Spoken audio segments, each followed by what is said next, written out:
Пане Валерію, Валерій Чалий, заступник голови президентської адміністрації. Прошу вас. Thank you. Good evening. Thank you for coming to this non-planned briefing. But I believe that the positive news is what we need. I came with the positive news. Today, actually, as I believe, we have a chance to switch to a real roadmap to the peaceful process. That's just a chance. That is not guaranteed, but at least a complicated negotiation process of the President of Ukraine, Poroshenko, with the partners in the European Union after the telephone consultations with the President of European Commission, Barroso, with the leaders of European countries, resulted in the agreed-on position on involving European Union into the meeting in Minsk on the 26th of August in the format Ukraine-European Union Duration 3 to discuss the issues and the free trade zone, of energy issues and the situation in Donbass. I would like to emphasize that Ukraine does not participate in any summits of the customs union. That's obvious, and involving at the same time 3 European commissionaries is an unprecedented case. Usually the European Union doesn't make such decisions, and there will be the High Commissioner Catherine Ashton and the Vice President of European Commission, the Commissioner on Energy Issues, Oettinger, and the Commissioner on Trade, Karl de Gucht. And that allows to discuss the whole range of issues. The Ukrainian delegation is being formed now. It will be headed by the President of Ukraine, and it will be formed in such a way that it will have a chance to discuss with the partners the whole range of issues about cooperation. Besides, in this roadmap, diplomatic roadmap, what is planned, I believe that's quite symbolic, is on the 30th of August, the visit of the President of Ukraine to Brussels. The invitation is extended from the head of European Commission and the head of the European Council.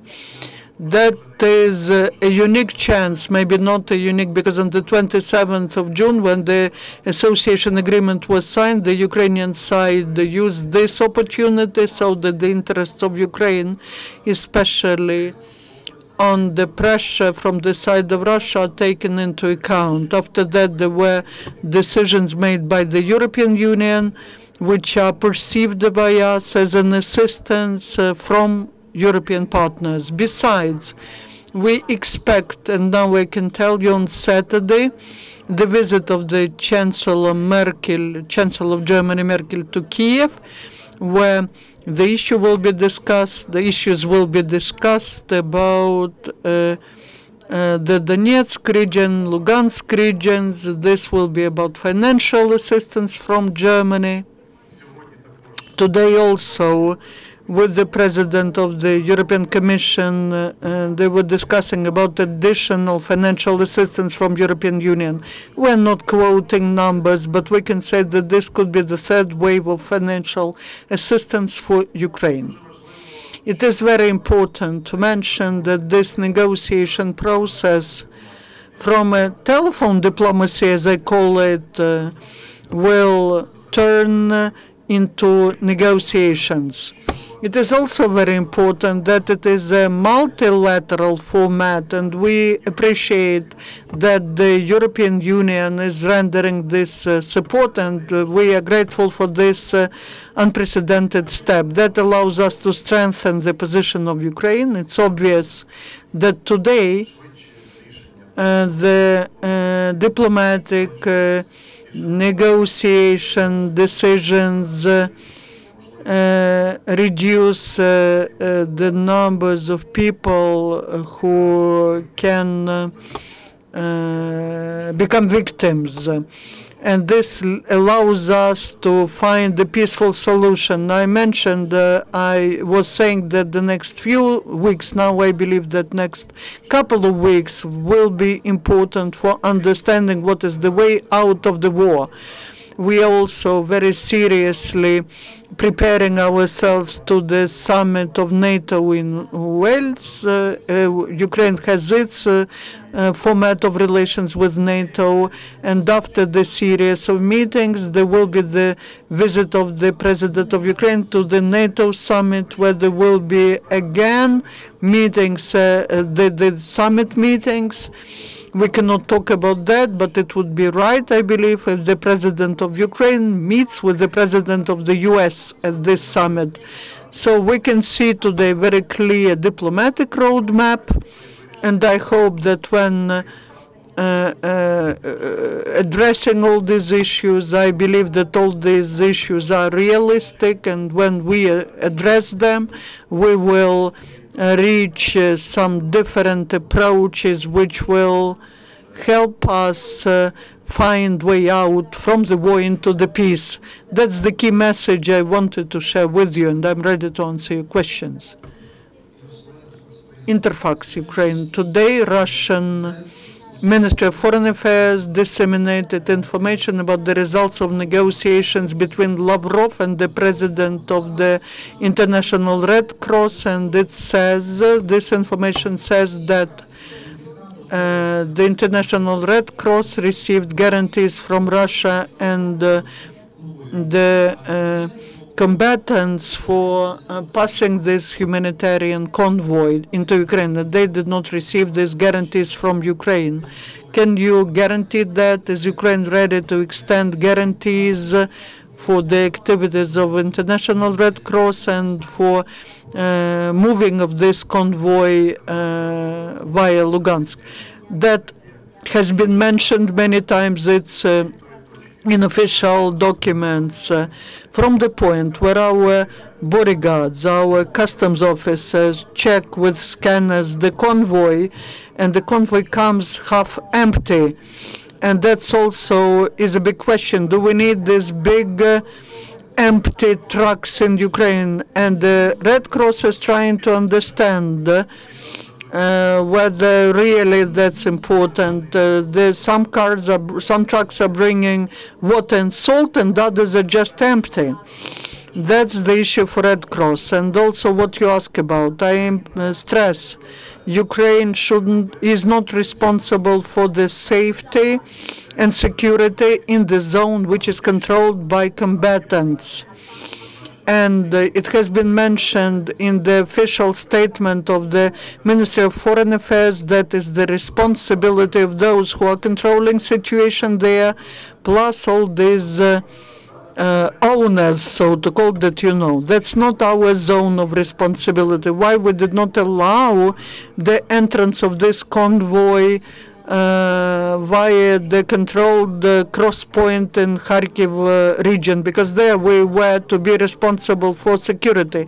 Our requirements were not accepted, and for the logistics, for the distribution of the cargo that's approved with the Red Cross, for all that, the Red Cross is responsible. Another thing is that we are in the negotiation process so that the Red Cross agrees on ensuring the security for disseminating Ukrainian humanitarian aid. It's already there. It's at the warehouses, but it is to be transported to Lugansk. And our question is, how will they do what was agreed about, that they will give a safe route for Ukrainian humanitarian aid? That hasn't been resolved yet. By the end of the day today, I believe there will be talks, conversations with the President of the Red Cross. I believe this will be the Minister of Foreign Affairs who will be talking to him, and maybe even the President. We are in permanent context, and All these issues have not been changed. It's about responsibility for logistics, for safety, security, and it's about the position of Ukraine, what part of the responsibility the Ukrainian side is ready to take. Coming to Kiev, is there additional pressure on Ukraine to come to a quicker solution, or are there particular priorities that the EU partners are pressuring Ukraine to deal with faster? And the second question is just what if there is additional assistance that Ukraine is currently seeking from Western countries besides the financial that you mentioned? You know, we not feel this, as you just mentioned, pressure. We feel from the Germany and personally from Chancellor Merkel's support to Ukraine. And it's a decision by the latest meeting of European Council for Foreign Affairs, an important position of Germany. It's also clarified that our European partners ready to support Ukraine, support independence, sovereignty, and territorial integrity, and continue this implementation of restriction measures towards Russia in case if aggression will continue. So we see this visit as a demonstration of solidarity, and it's very important time, it's very important place. And I think we will have the common position, I would say common position, President of Ukraine and Chancellor Merkel after the meeting.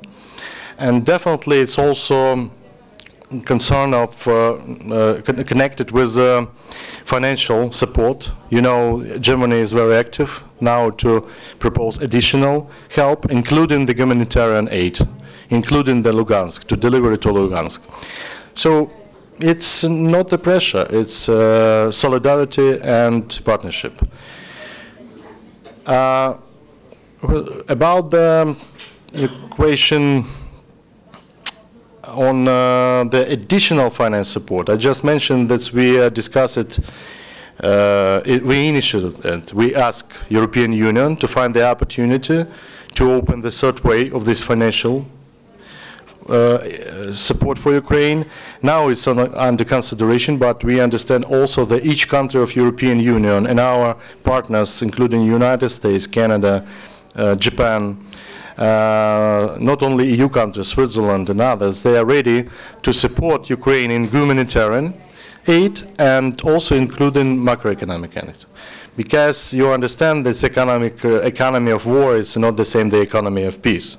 So Ukraine needs now for this support, and we have this understanding from our partners. Moreover, we were waiting for the meeting of the board of our International Monetary Fund on 29th of August. And we're also waiting for this very important decision for Ukraine for next tranche of financial aid. Any other questions? One question from me, because recently the meeting of Pavlo Klimkin in Berlin did not produce any results. Russia does not agree to ceasefire and so on. What do we expect from the trilateral meeting on the 26th of August? In fact, we all understand these issues can be resolved only at the highest level, at the level of the presidents, especially when it comes to Russia. And the fact that today, that now there has been no result achieved in Berlin, that wasn't a surprise, but Ukraine demonstrates openness, readiness to dialogue, and the position of Ukraine expressed by the Minister Klimkin was supported by our Western partners. Another thing is that another party is not ready to agree to these decisions, but I believe that this direct format of a specific discussion of many issues, including the issue of stopping aggression, because it's clear that no energy, trade, economic issues cannot be considered without a key issue. That's a comprehensive approach. And such a direct format, multilateral, involving the specialists, ministers, European commissioners, involving Eurasian three. That's not just Russia, but Belarus, that demonstrates a different position from Russia and Kazakhstan, which is interested in establishing peace in this region. I believe that's our victory. In fact, that wasn't easy, and I believe no one will be able to change that, because that has been agreed at the meeting. I will tell it with quite carefully, but I believe that's the opportunity to start a real negotiation process, which will not finish in Minsk this day, which will require further steps. I mentioned the 30th in Brussels, and I believe the President of Ukraine will use this opportunity for many multilateral and bilateral meetings with the leaders of European countries, and I believe that this is not the last visit of the President of Ukraine. We are moving from telephone diplomacy to direct communication, and this will be a very important week for the perspectives for the future period. Another question. Ukrainian news, because on the 26th of August, one of the main issues will be implementation of the association agreement. The question is, how is Ukraine preparing the program of implementation of association agreement? What is the situation now? Because you mentioned previously that ratification should be considered together with the approving the program of ratification. Quite recently, we have seen that with the beginning of election campaign, they again talking about the time frame of ratification. No one will postpone ratification.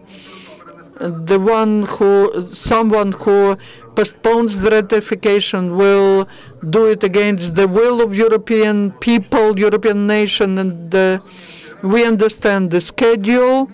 In September, by the end of September, the agreement will be ratified. We would like the Parliament now and the members of Parliament to get involved into the work on preparing the instruments of filling in the agreement with content. One of such instruments is national program.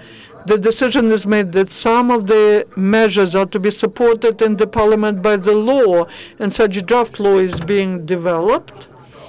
It's been already submitted to European partners, and I insist that we should not just show it to European partners, but we need to send it to the Parliament so that MPs discuss that, so that MPs can introduce their proposals. And if we manage to prepare a high-quality document, there is a draft document, but it's of not very good quality. It does not show a mechanism of how to efficiently implement the association agreement. We are finalizing it with European experts. I believe in the Parliament, the executive authorities will work on it, and when it's ready in September, we will make a European Day in the Parliament where we expect, just like the MPs, the way they support the ratification of the agreement, they will also pass the law on the national program, and this will allow us to avoid submitting new laws into the Parliament, because there's an issue about the special procedure of implementation of agreement. The Parliament should become part of realization of the agreement. They should not just discuss it at TV shows. That's the task of the President, the government, the Parliament, the civil society with which we're communicating all the time with the experts, and I plan next week to meet with the experts. I know that the government has plans to talk to businessmen. We want to have specific steps, but not symbols. Very often they say symbols are important. I agree, but that doesn't mean that we need to fight around a specific date. Some politicians are trying to knock into the open door.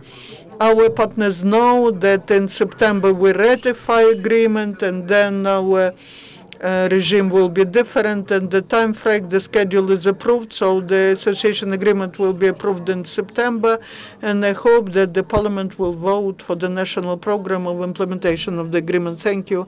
Ukraine will have a very busy and exciting week ahead. Thank you. Our working day is over.